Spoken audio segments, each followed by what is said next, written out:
जय हिंद दोस्तों, स्वागत है आप सभी का जीएस की पाठशाला में।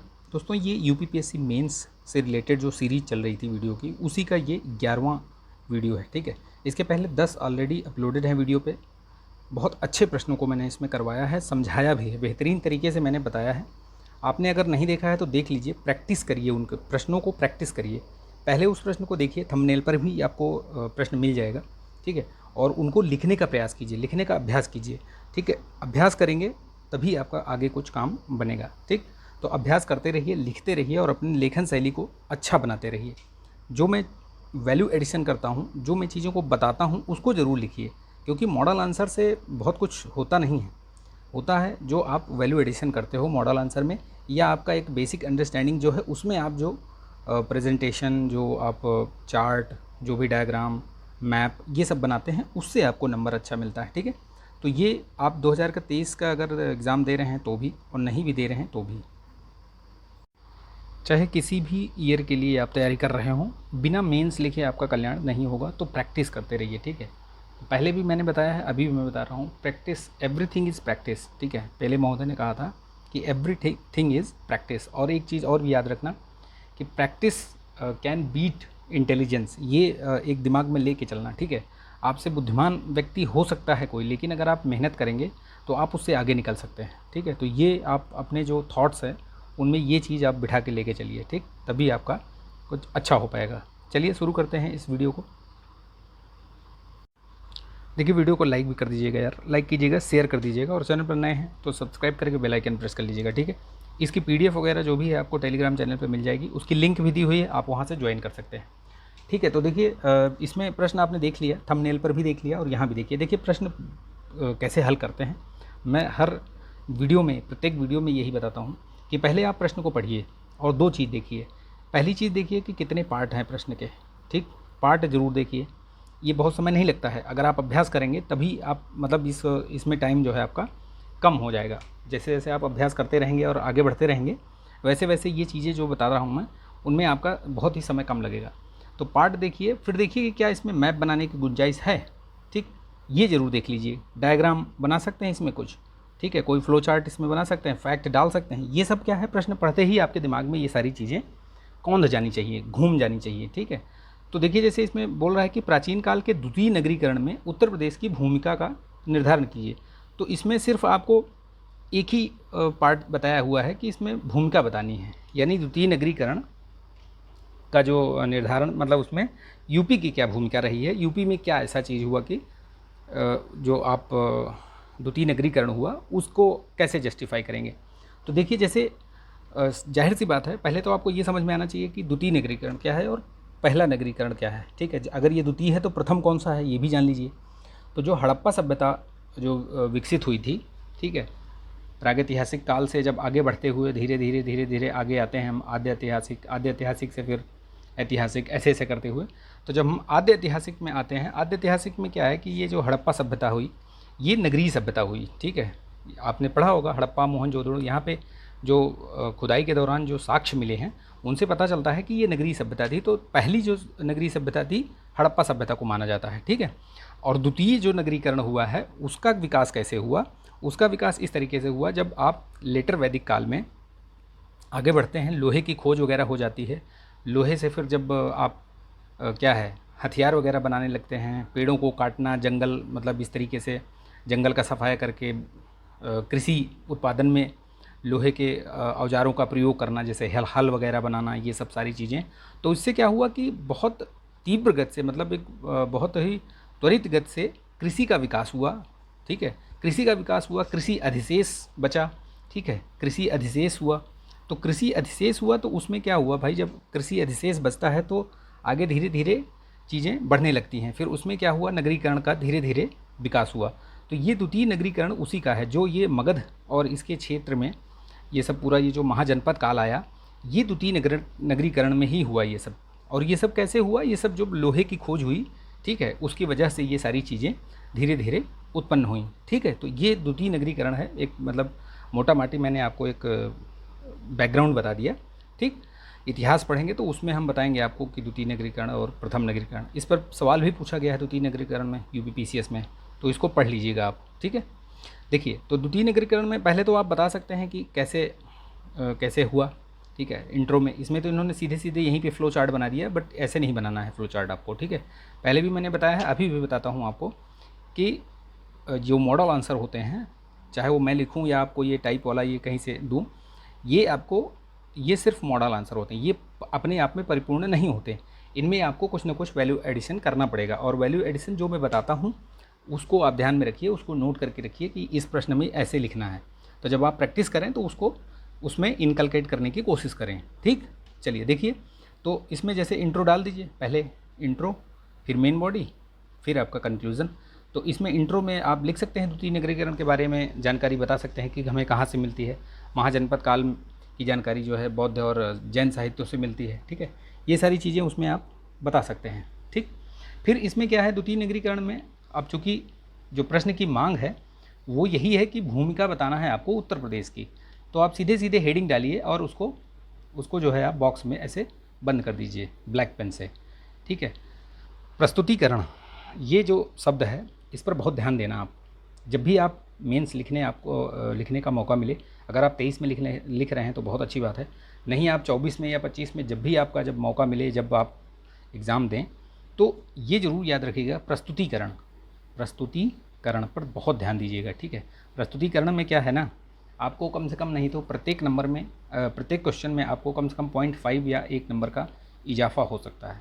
प्रस्तुतिकरण का मतलब होता है कि कंटेंट आपका कम अच्छा हो तो भी आप अगर उसको अच्छे तरीके से लिख दिया आपने, भाई ये है, यहाँ पे आपने लिख दिया भूमिका, ठीक है, भूमिका लिख दिया ऐसे करके, फिर यहाँ ऐसे ऐसे बना दिया, फिर आगे चल के आपने कारक कुछ लिखे और उसको राउंड करके फिर ऐसे ऐसे कुछ बना दिया, ठीक है। फिर आपने कहीं कुछ इस तरीके से डायग्राम बना के इसमें आपने कुछ लिख दिया यहाँ ऐसे, ठीक है। ये है प्रस्तुतिकरण। ये क्या आपकी कॉपी को प्रेजेंटेबल और मतलब एकदम अट्रैक्टिव बनाता है।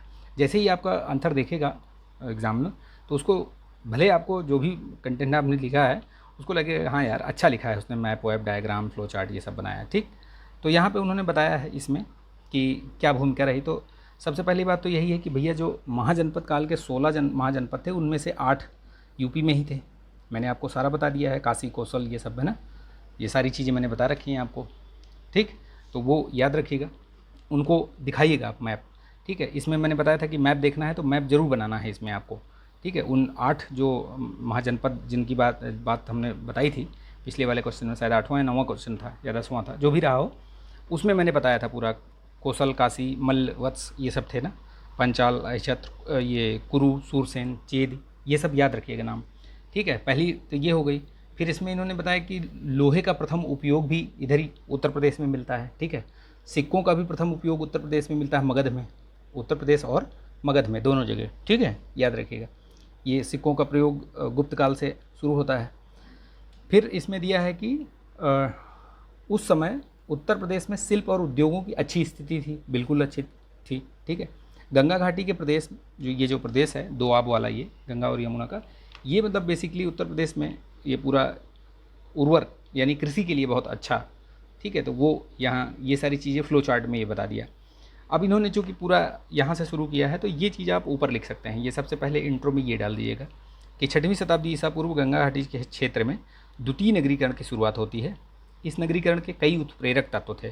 तो अब चूँकि उत्प्रेरक तत्व आप बता सकते हैं, जैसा कि मैंने आपको बताया अभी थोड़ी देर पहले मैंने भूमिका बनाई थी, तो वही आप इसको ऐसे भी लिख सकते हो। पहले यहाँ तक लिख दिया इंट्रो, उसके बाद उत्प्रेरक ऐसे करके उत्प्रेरक तत्व, ठीक है, उत्प्रेरक तत्व ऐसे करके आप राउंड बना के भी ऐसे ऐसे लिख सकते हैं, ठीक है, जितने भी आपको याद आएँ वो, या इधर ऐसे पेपर के इधर भी मतलब कॉर्नर पे उत्प्रेरक तत्व, ये वाला ज़्यादा अच्छा लगता है मुझे। ये ऐसे करिए तो इसमें दो टाइप का, एक ऐसे भी कर सकते हो आप, ठीक है, और इसी में देखिए मैं इसको बैक कर लेता हूँ, इसी में आप ऐसे भी कर सकते हो, जैसे ये एक ऐसे, एक ऐसे, एक ऐसे, एक ऐसे, ऐसे करके मतलब पूरा सिस्टमेटिक ढंग से अच्छा लगे वो देखने में।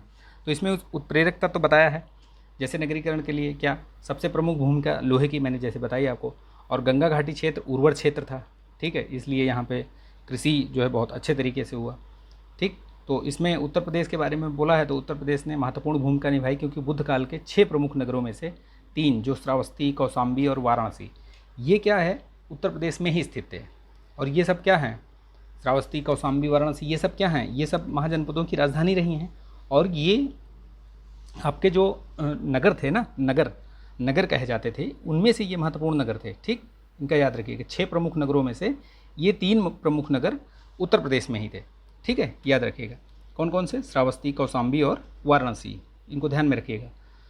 6वीं शताब्दी ईसा पूर्व में भारत के राजनीतिक रूप में 16 महाजनपदों में विभक्त था। ये मैं आपको बता चुका हूँ। ठीक है, महाजनपद अकेले उत्तर प्रदेश में 8 महाजनपद में मैंने आपको पिछले वाले में पूरा करा दिया है। ठीक, तो इस प्रकार कहा जा सकता है कि उत्तर प्रदेश द्वितीय नगरीकरण का राजनीतिक आधार तैयार किया, और इसी राजनीतिक एकता ने द्वितीय नगरीकरण का आर्थिक जो आधार था वो भी तैयार किया। ठीक है, तो ये भी याद रखिएगा। ठीक, चलिए नेक्स्ट देखिए क्या बता रहे हैं इन्होंने। अब लोहे का मतलब साक्ष्य बता रहे हैं कि कहाँ सबसे पहले प्रयोग वाला जो मिला वो, तो एटा जिले में जो अतरंजी खेड़ा नामक स्थान है वहाँ पे है ना। आगे युद्ध और कृषि दोनों क्षेत्र में मैंने ये सब भूमिका में मैं बता चुका हूँ आपको। ये वही सब राम कहानी यहाँ पे इन्होंने लिखी हुई है। ठीक है, घने जंगलों को साफ कर हल के माध्यम से कृषि की जाने लगी। मैंने बताया आपको कि भाई वन को साफ करने में भी हथियारों का यूज़ किया और कृषि में भी यूज़ किया। जो हल बनाने से पहले मिट्टी वट्टी का या किसी का बनाते थे जिसका भी हल, वो टूट जाता था, लेकिन जब लोहे के हल बनने लगे तो अच्छी खेती होने लगी। ठीक है, अब कृषि अधिशेष उत्पादन, यही मैंने बताया आपको, कृषि अधिशेष जो उत्पादन हुआ उसी से जो है नगरीकरण का जो है वो आधार बना। ठीक, ये याद रखिएगा। 5वीं 6वीं शताब्दी ईसा पूर्व में भारत में आहत सिक्कों का प्रचलन था। ये आप पढ़ चुके हैं पहले। आहत सिक्के सबसे पहले जो है उत्तर प्रदेश और मगध क्षेत्र में ही मिले हैं। ठीक है, तो ये व्यापार वाणिज्य को बढ़ावा देने के लिए नगरीकरण में एक तार्किक आधार प्रदान करते हैं। ये इसमें उत्तर प्रदेश की भूमिका जो है ये नगरीकरण में अहम रही। तो चीज़ों को बताना है आपको कि इस वजह से अहम रही। ठीक है, 6वीं शताब्दी ईसा पूर्व में उत्तर प्रदेश में नगर जो बता दिया मैंने 3 पहले, श्रावस्ती, वाराणसी और सारनाथ। ये देखिए, श्रावस्ती, कौशाम्बी, वाराणसी, सारनाथ, ये सब क्या थे, ये शिल्प और उद्योग धंधों के लिए काफ़ी विकसित शिल्प नगर कहे जाते थे ये। तो इनकी भी भूमिका है। अब क्या है, जहाँ जहाँ आप जगहों के नाम लिख रहे हो, ठीक है, कोई प्लेस बता रहे हो आप, तो वहाँ मैप जरूर बनाइएगा। ठीक है, ऐसे लिखिए, आप ऐसे लिखिए जैसे यहाँ आपने लिखा ये वाला पोर्शन, ये लिखा आपने ना, ये कि वाराणसी, ये कौशाम्बी, वाराणसी, सारनाथ, ये आप यहाँ पे बना दीजिए फटाफट। ठीक है, इसको ऐसे यूपी का यहाँ पे बना दीजिए, ऐसे यहाँ पे दिखा दीजिए, फिर पूरा सारा यहाँ पे दिखाइए, कौशाम्बी, यहाँ पे वाराणसी, ऐसे ऐसे करके यहाँ पे पूरा दिखा दीजिए, नाम लिख दीजिए उनको। उत्तर प्रदेश के गंगा घाटी के उर्वर क्षेत्र में स्थित लोहे के प्रयोग से यहाँ अच्छी कृषि की जाने लगी। ये मैं पहले ही बता चुका हूँ आपको, पढ़ लीजिएगा इसको एक बार। पढ़ने के बाद लिखने का अभ्यास कीजिए। पहले एक बार स्वयं लिखिएगा, अपने मन से लिखिएगा, जो भी आप लिख सकते हैं उतना लिखिएगा। उसके बाद दोबारा जब आप इसको पढ़ लीजिएगा, PDF भी दे दूँगा उसमें मैं, वहाँ से आप पढ़ के इसको लिख सकते हैं। फिर लास्ट में आता है कि आप जो कंक्लूज़न देंगे वो कैसे देंगे। तो कंक्लूज़न में आपको थोड़ा सा करंट से रिलेट करके देना पड़ेगा आपको। ठीक है, जैसे इसमें दिया है कि विवरण, उपरोक्त विवरण के आधार पर हम कह सकते हैं कि 6वीं शताब्दी ईसा पूर्व में गंगा घाटी में हुए द्वितीय नगरीकरण में उत्तर प्रदेश ने महत्वपूर्ण भूमिका निभाई। ठीक है, महत्वपूर्ण भूमिका निभाई, जो कि वर्तमान समय में भी ये प्रासंगिक है। प्रासंगिक का मतलब ये हुआ कि आप देखिए वही चीज़ें हैं आपको अभी भी देखने को मिलेंगी जो अपने उत्तर प्रदेश की जो ये क्षेत्र है, गंगा घाटी वाला ये जो पूरा क्षेत्र है, दोआब क्षेत्र, इसमें देखो आप कृषि भी बहुत बेहतरीन तरीके से होती है, सब कुछ यहाँ पे है, नगरीकरण भी है, सब कुछ है। ठीक है, तो वो सारी चीज़ें यहाँ देखने को मिलती हैं। तो इस तरीके से ये प्रश्न था, आप इसको लिखने का अभ्यास कीजिएगा, पढ़िएगा और लिखने का अभ्यास कीजिएगा। किस तरीके से आपको लिखना है वो चीज़ मैंने बता दी, कहाँ पे क्या ऐड करना है वो भी बता दिया मैंने। मैप और डायग्राम जरूर ऐड करिएगा, किस तरीके से करना है वो भी बता दिया मैंने आपको। ठीक, तो इसको लाइक कीजिएगा, शेयर कर दीजिएगा यार दोस्तों में। ठीक है, आप लोग लाइक नहीं करते हो, लाइक करके इसको शेयर कर दीजिएगा दोस्तों में। ठीक है, और चैनल पर नए हैं तो सब्सक्राइब करके बेल आइकन प्रेस कर लीजिएगा। चलिए मिलेंगे नेक्स्ट वीडियो में। जय